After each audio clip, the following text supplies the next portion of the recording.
ఉండి నియోజకవర్గంలో వాస్తవానికి ఒక చర్చిలైనా పర్మిషన్ లేకుండా ఉంటుంది, గుళ్ళు లేవా? ఒక చట్టం ఉందంటే అందరికీ సమానంగా ఉండాలి. ఆయన ఎవరండి? ఎన్ని చర్చలు ఉండాలి? ఎంతమంది క్రైస్తవులు ఉన్నారు? వారికి ఎన్ని చర్చలు ఉండడానికి ఆయన ఎవరండి? డిప్యూటీ రాజు ఎవడు? ఆయనకి ఏట అర్హత? ఈయనకి ఏం పుట్టిందో ఏమైందో తెలియదు. పొద్దున్న లేస్తే పాము బుసగొట్టినట్లుగా లేచి మరి కక్ష సాధింపు చర్యగా ఆంధ్రప్రదేశ్కి డిప్యూటీ స్పీకర్గా ఉండి వ్యవహరిస్తున్న వ్యక్తి చేయవలసిన పనులు కాదు ఇవి. నాయకత్వానికి అనర్హుడని నా ఉద్దేశం. మరి అలాంటి నాయకత్వం మీరు చేయలేనప్పుడు దయతో మీ పదవిని రిజైన్ చేయండి. ఆ పదవికి కలంకం తేకండి. నా పేరు ఈశ్వర్ డానియల్. నేను రాష్ట్రీయ మసీహా పరిషత్ మా వ్యవస్థాపక అధ్యక్షులు అద్దంకి రంజిత్ తోఫిర్ గారు. మీరు అడిగిన ప్రశ్నకు సూటిగా సమాధానం చెప్పాలి అంటే ఇదివరకే మీడియా సమావేశంలో వ్యక్తీకరించాను. ఒకప్పుడు కులం చుట్టూలు రాజకీయాలు తిరిగాయి, ఇప్పుడు మతం చుట్టూ రాజకీయాలు తిరుగుతున్నాయి. మతంలో ఎప్పుడైతే క్రైస్తవుల మీద ధోరణి ఎక్కువ చేస్తుందో అక్కడ మీదనున్న అధికార వర్గము వాళ్ళని పెద్దపీట వేస్తుందని చెప్పి ప్రత్యేకించి వాళ్ళు మీడియాలో ఫేమస్ అవుతూ క్రైస్తవుల్ని పదజాలం అంటే పరుష పదజాలంతో వాళ్ళతో మాట్లాడుతూ భయభ్రాంతులు చేస్తూ విషం చిమ్ముతూ ఉన్నారు. కాబట్టి ఉండి నియోజకవర్గంలో వాస్తవానికి ఒక చర్చిలైనా పర్మిషన్ లేకుండా ఉంటుంది, గుళ్ళు లేవా? ఏమండి గుళ్ళు లేవా? ఒక చర్చిలు ఒకటే ఉన్నాయి, మసీదులు లేవా? ఒక చర్చిలు ఉన్నాయా? ఒక చట్టం ఉందంటే అందరికీ సమానంగా ఉండాలి. మైకులు క్రైస్తవులే పెడుతున్నారు, మిగిలిన మైకులు పెట్టట్లేదా? కల్పిత సమాచారంతో ఈనాడు గృహాల్లో సమావేశం ఉన్న వాళ్ళకి కావాలని కోరుండి అధికారంగా కాదు అనధికారికంగానే ఆయన చెప్పి నోటీసులు ఇచ్చారు. వాళ్ళు భయభ్రాంతులు చేస్తున్నారు. ఆయన్ని మేము గౌరవిస్తాము. గౌరవ శాసన డిప్యూటీ స్పీకర్ గారు మరి ఒక సంఘ పరివార ఆలోచనతో ఆయన నడుస్తున్నారు అనేది మా భావన. క్రైస్తవుల మీద అంటే హైకమాండ్లోంచి మంచి తాయిలాలు దొరుకుతున్నాయి క్రైస్తవుల మీద. ఎందుకంటే మొన్న మీరు విన్నారో లేదో తెలియదు, అంతా కూడా వన్ నేషన్ వన్ గాడ్ అనేది తీసుకొచ్చారు. అంటే ఇక్కడ ఇంకా హిందువులు తప్ప ఇంకెవరు ఉండడానికి వీలు లేదని. అలాగా ఇప్పుడు ఈ దేశం ఎలాంటిదంటే భిన్నత్వంలో ఏకత్వం, ఏకత్వంలో భిన్నత్వం, రకరకాల అనేక మతాల సమ్మేళనమే భారతీయం. ఇందులో ద్వైతం ఉంది, అద్వైతం ఉంది, విశిష్టద్వైతం ఉంది, జైన్ ఉన్నారు, బుద్ధిస్టులు ఉన్నారు, తర్వాత ఇస్లామిక్ ఉన్నారు, క్రైస్తవులు ఉన్నారు ఇందులో. కాబట్టి అందరూ కలిసి ఉన్న భారతదేశాన్నే మనం చూడగలుగుతున్నాం. కానీ అందరినీ పక్కన పెట్టి ఇది కేవలం మత కుట్ర మాత్రమే, మత రాజకీయం కొరకే ఇలా చేస్తున్నారు వీళ్ళంతా. జేమ్స్ కుంపట్ల నా పేరు. రఘురామకృష్ణరాజు గారు టార్గెటెడ్గా ఆయన కేవలం క్రైస్తవ మైనార్టీలకు వ్యతిరేకంగా ఆయన పనిచేయడం జరుగుతుంది.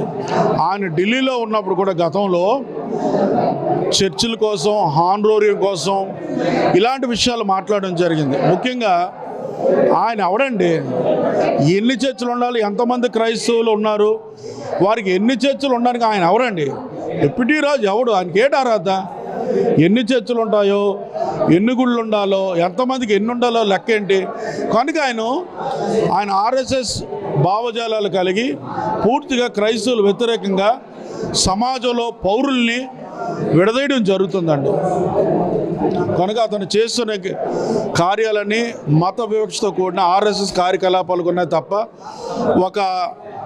ఆయన శాసనసభ్యుడిగా కానీ ప్రజాప్రతినిధిగా కానీ ఏమాత్రం ఆయన వ్యవహరించట్లేదు. ఇతర రాష్ట్రాల నుండి కూడా ఆర్ఎస్ఎస్ భావజాలాలు కలిగిన వాడిని అక్కడ తీసుకురావడం, వాళ్ళతో మీడియాలో మాట్లాడడం, వాళ్ళని రెచ్చగొట్టడం, తద్వారా ఇక్కడున్న క్రైస్తవులకు భయాందోళనకు గురి చేయడం, ఆయన డీజీపీకి లెటర్ రాయడం, చర్చిల్లో ఉన్న మైకులు అన్ని విషయాల్లో యాక్షన్ తీసుకోవడం చేయడం, ఇవన్నీ ఆయన మత ఉద్దేశాలకు చేస్తున్న కార్యాచరణగా భావిస్తున్నామండి.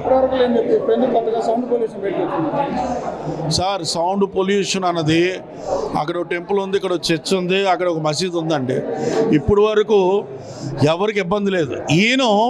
మీరు కావాలని కంప్లైంట్ చేయండి, కంప్లైంట్ చేసి వాళ్ళు తీసుకోకపోతే పోలీసు మీద కంప్లైంట్ చేయండి, ఆయన కూడా తీయకపోతే నేను ఒక సంస్థను స్టార్ట్ చేస్తాను, న్యాయ వ్యవస్థను పెడతాను, లేకపోతే లీగల్ టీంని పెడతాను, వాళ్ళ ద్వారా చర్యలు తీసుకుందాం అని ఆయనకి అంటే సెంట్రల్ గవర్నమెంట్ నుండి స్టేట్ గవర్నమెంట్ వరకు అధికారులు అందరూ కలిసి ఆర్ఎస్ఎస్ భావజాలకు వెళ్ళిన ఐఆర్ఎస్, ఐపీఎస్, ఐఏఎస్ ఉన్నతాధికారులు వీళ్ళందరూ ఒక నెట్వర్క్గా ఉండి దీని మీద మత సంబంధించిన విషయాల్లో క్రైస్తవులు వ్యతిరేకంగా పనిచేస్తుంటారు.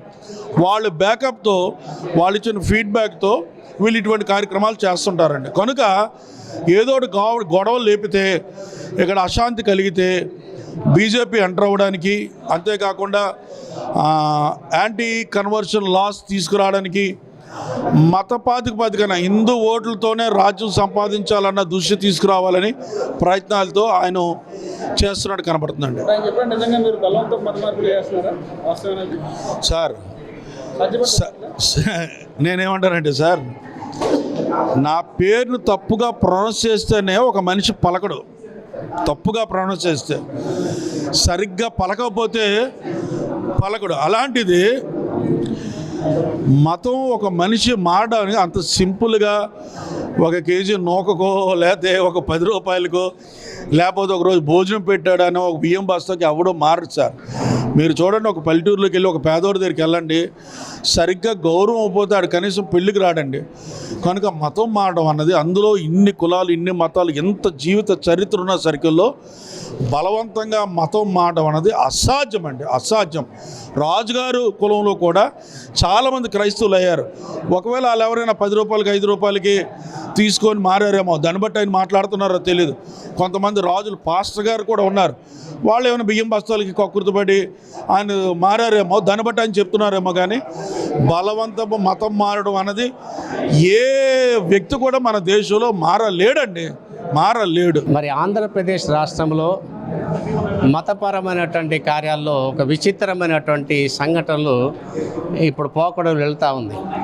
ఇందుకు మూలకర్త ఎవరంటే రఘురామకృష్ణరాజు గారు, ఉప సభాపతి గారు, ఉండి ఎమ్మెల్యే గారు. ఈయనకి ఏం పుట్టిందో ఏమైందో తెలియదు. పొద్దున్న లేస్తే ప్రెస్కి వస్తాడు. వచ్చి మత ద్వేషాన్ని పాము బుసగొట్టినట్లుగా లేచి మరి కక్ష సాధింపు చర్యగా పాల్పడుతూ ఉంటాడు. కేవలం క్రైస్తవులే అందరి, ఇప్పుడు చర్చిలకి పర్మిషను, ఆ టెంపుల్స్కి పర్మిషను, తర్వాత మసీదుకి పర్మిషన్, అవన్నీ వదిలేస్తాడు. కేవలం చర్చిలకి మాత్రమే పర్మిషన్ ఉందా? 103 చర్చిలకి నోటీసులు ఇస్తానన్నాడు. తర్వాత ఏం చేసినాడు? హారన్స్ ఉంది కదండి, చర్చి మీద ఉంటాయి, టెంపుల్స్ మీద ఉంటుంది, మసీదు మీద ఉంటుంది. కానీ ఆయన ఏం చేశాడు? వాటిని వదిలేసినాడు. చర్చి మీద ఉన్నటువంటి హారన్స్ తీసేయండి అది అని చెప్పి నోటీసులు ఇస్తాడు. ఇట్లాంటివన్నీ కూడా ఒక క్రైస్తవ మతాన్ని మాత్రమే దృష్టిలో పెట్టుకొని ఆయన బెదిరింపులకు పాల్పడుతున్నాడు. రెండోది, ఎస్సీ సర్టిఫికేట్, క్రైస్తవులుగా మారితే మీకు ఇంకా ఎస్సీ సర్టిఫికేట్ ఉండదు, తీసేస్తామని కూడా ఎవరిని విడిచిపెట్టను, ఫోటోలు తీస్తానట. చర్చి దగ్గరికి వచ్చి ఫోటోలు తీస్తాను, వీడియో తీస్తాము, మిమ్మల్ని మరలా బీసీసీగా మార్చేస్తామని చెప్పి బెదిరింపులు. ఈ బెదిరింపులు రోజు బెదిరిస్తుంటే క్రైస్తవ సమాజం బెదిరిపోయేటువంటి సమాజం కాదు. వారు ఎంత భక్తి, ఎంత నిష్ఠత అంటే వారు నీ యొక్క బెదిరింపులకు ఏమాత్రం లెక్క చేయరు. వాళ్ళు ధైర్యంగా నిలబడేటువంటి వారు. వాళ్ళని చాలామందిని ఏం చేశారంటే, ఈయనలాగా చాలామంది లేచి క్రైస్తవుని అనగదొక్కాలని, భక్తులందరూ చంపాలని చంపారు కూడా. అనేకలు పాడు చేశారు కూడా. అనేకలు సింహం బోన్లో వేశారు, అగ్నిగుండంలో వేశారు, రాళ్లతో కొట్టి చంపారు, గర్భిణీ స్త్రీలు లాక్కొని వెళ్ళి తోసేశారు. ఇలాంటి పరిస్థితుల్లో కూడా క్రైస్తవం ఎక్కడ కూడా తగ్గిపోలేదు, ఇంకా పెరుగుతూనే ఉంది. తమిళనాడు రాష్ట్రంలో చూసుకోండి, ఈరోజు తమిళనాడు ముఖ్యమంత్రి క్రిస్టియను, సభాపతి Christian, opposition party leader Christian, ఎమ్మెల్యేలు క్రిస్టియను, చాలామంది ఎమ్మెల్యేలు క్రిస్టియన్లు, అంతకుముందు ఉన్నటువంటి సభాపతి కూడా క్రిస్టియను. మరి మన ఆంధ్ర రాష్ట్రానికి ఎందుకో ఈ దరిద్రం పట్టింది మనకు తెలియదు. ఈయన వల్లనే ఇప్పుడు రెచ్చగొట్టి అక్కడ మత మార్పిడి చేస్తున్నారని చెప్పి క్రైస్తవుల మీద లేనిపోని నిందిస్తారు. కొంతమంది ఇష్టపడి చర్చికి వస్తారండి, అన్ని దేవుళ్ళ దగ్గరికి వచ్చి, సెక్యులర్ కంట్రీ కాబట్టి అన్ని దేవుళ్ళ దగ్గరికి వెళ్తారు కాబట్టి అట్లా చర్చిస్ కూడా వచ్చి వెళ్తూ ఉంటారు. అంత మాత్రాన క్రైస్తవ మతం మారుస్తున్నారని చెప్పి బ్లేమ్ చేయడం సరైనది కాదు. కాబట్టి మా డిమాండ్ ఏంటంటే, మీరు ఇలాంటి పరిస్థితులు మానేయండి. ఇట్లా రోజు వచ్చి బెదిరించేది ఎవరు బెదిరిపోరు, భయపడరు కూడా. కాకపోతే మీరు మీ పై నాయకులుగా ఉండేటువంటి వారికి లోబడండి. చీఫ్ మినిస్టర్ ఉన్నారు, ఏదైనా ఉంటే వాళ్ళు చూసుకుంటారు. నువ్వు ఎందుకు మధ్యలో దూరి ఇట్లా బెదిరింపు పనులు చేయడం సరైనది కాదని మేము తెలియజేస్తున్నాం. బలవంత మత మార్పిడి అనేది ఏంటంటే ప్రలోభాలు పెట్టి డబ్బులు ఇస్తాము, లేకపోతే బియ్యం ఇస్తాము, నూనె ఇస్తాము, ఉద్యోగం ఇస్తాము అట్లా చెప్పి ప్రలోభాలు పెట్టి బలవంత పెట్టి బెదిరించేది. మిమ్మల్ని అది చేస్తా ఇది చేస్తా మీరు మారకపోతే అని చెప్పి ఆ బెదిరించేటువంటి పరిస్థితి ఇక్కడ ఎవ్వరు లేదు. చాలా కోర్టులు ఏం చేసినాయి తెలుసా, 13 రాష్ట్రాలు మత మార్పిడి నిరోధక చట్టాలు ఉంది. 13 రాష్ట్రాల్లో చాలామందిని ఇట్లనే ప్రార్థన చేస్తూ ఉంటేనే వాళ్ళని అరెస్ట్ చేసి తీసుకొని లోపల పెట్టారు. జడ్జి వాళ్ళు ఏం చెప్పారంటే, జడ్జి చెప్పినటువంటి ఇది ఏంటంటే, అయ్యా వాళ్ళు ఎక్కడయ్యా బలవంత మత మార్పిడి చేశారు, వాళ్ళు ఏదో మీరు బైబిల్ ఎత్తుకొని చూపిస్తున్నారు, ఆధారాలు బైబిల్ ఉన్నాయి, పాఠ పుస్తకాలు ఉన్నాయి, సిలువులు ఉన్నాయి, అవి తీసుకుని వచ్చి చూపిస్తే అది వాళ్ళు బలవంతం చేసింది కాదు, అది చర్చిలో ప్రార్థన చేసుకునేది అని చెప్పి ఇట్లాంటి కేసులు మీరు తీసుకురావద్దంటే ఊరికి అనవసరంగా మత మార్పు నిరోధక చట్టాన్ని మీరు దుర్వినియోగం చేయొద్దని కూడా కోర్టులు చెప్పేశాయి. అది కూడా ఉత్తరప్రదేశ్ కోర్టులు, లక్నో హైకోర్టు కూడా చెప్పింది. ఇలాంటివన్నీ కూడా చాలా ఉన్నాయి. అందరికీ నమస్కారం. నా పేరు హనీ జాన్సన్. నేను ఈ యొక్క విజయవాడ ప్రెస్ క్లబ్ నుంచి నేను మాట్లాడుతున్నాను. ఈ సమావేశంలో ముఖ్య ఉద్దేశం త్రిపుల్ గారు రఘురామకృష్ణరాజు గారు ఉండి నియోజకవర్గంలో ఆకువీడి ప్రాంతంలో చేసినటువంటి క్రైస్తవుల మీద వ్యతిరేకంగా ఆయన సాగిస్తున్నటువంటి మరి ఆ కార్యక్రమాలను మేము తీవ్రంగా నిరసిస్తూ వ్యతిరేకిస్తూ దాన్ని ఖండిస్తూ ఉన్నాం. క్రైస్తవులకి ఆకువీడి ప్రాంతంలో మరి రక్షణ లేకుండా ఆయన భయభ్రాంతులకు గురి చేసి చర్చిల్లో పడగొడతాం, మత మార్పులు జరుగుతున్నాయి, క్రైస్తవులు అంతు చూస్తామని ఇలాంటి మాట్లాడినప్పుడు యావత్తు క్రైస్తవులు 2 తెలుగు రాష్ట్రాలతో పాటు భారతదేశ వ్యాప్తంగా అందరూ కూడా మరి బాధపడ్డాం. మా హృదయాలకు నొచ్చుకునే మాటలు ఆయన మాట్లాడారు. క్రైస్తవ్యాన్ని వ్యంగ్యంగా వెటకారంగా బైబిల్ని మాట్లాడుతూ క్రైస్తవ్యాన్ని వ్యతిరేకిస్తూ క్రైస్తవ పాటల్ని మరి వ్యతిరేక వెటకార ధోరణితో పాడడం మమ్మల్ని చాలా తీవ్రంగా క్షోభకు గురి చేసింది. అందుకే మేము ఈ ప్రెస్ మీట్ పెట్టడం జరిగింది. మరి ఒక పరిపాలన చేసే ఒక వ్యక్తి, ఈ యొక్క ఆంధ్రప్రదేశ్కి డిప్యూటీ స్పీకర్గా ఉండి వ్యవహరిస్తున్న వ్యక్తి చేయవలసిన పనులు కాదు ఇవి. మరి ఆయన గతంలో ఒక పార్టీ నుంచి గెలిచి మరొక పార్టీకి వెళ్ళారు. మరి అలా వెళ్తే ఏమంటారు దాన్ని? మత మార్పిడి అనే మాట మాట్లాడడం చాలా తప్పు. ఒక పార్టీ నుంచి పార్టీ మారి వెళ్తే మరి దాన్ని ఏమంటారు మీరే చెప్పాలి.